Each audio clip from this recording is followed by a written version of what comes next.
गुजरात दहशतवाद विरोधी पथकानं पाकिस्तान स्थित जैश ए मोहम्मद या संघटनेच्या एका दहशतवादी गटाच्या तपासाच्या संदर्भात पाटण जिल्ह्यातल्या सिद्धपूर तालुक्यातल्या खाडियाल या गावातून 5 जणांना अटक केली। गुजरातमध्ये सक्रिय दहशतवादी नेटवर्क स्थापन करण्याचा प्रयत्न केल्याबद्दल 3 जुलै रोजी ताब्यात घेण्यात आलेल्या जैश ए मोहम्मदच्या इतर 8 कथित दहशतवाद्यांच्या चौकशीदरम्यान या 5 संशयितांची नावं समोर आलीत। या सर्वांना मेहसाणा जिल्ह्यातल्या न्यायिक दंडाधिकाऱ्यांसमोर हजर केलं असता न्यायालयानं त्यांना 24 जुलैपर्यंत दहशतवाद विरोधी पथकाच्या कोठडीत ठेवण्याचे आदेश दिलेत। अन्न आणि औषध प्रशासनानं एका कारवाईअंतर्गत मुंबईमध्ये मरीन लाईन्स इथल्या सुमारे 110 वर्ष जुन्या पारसी डेअरी फार्मचा FSSAI परवाना निलंबित केलाय।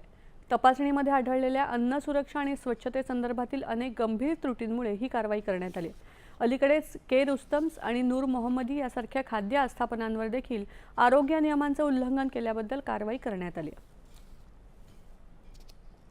स्वित्झर्लंडमधील जिनिव्हा इथे झालेल्या कोडेक्स आंतरराष्ट्रीय अन्न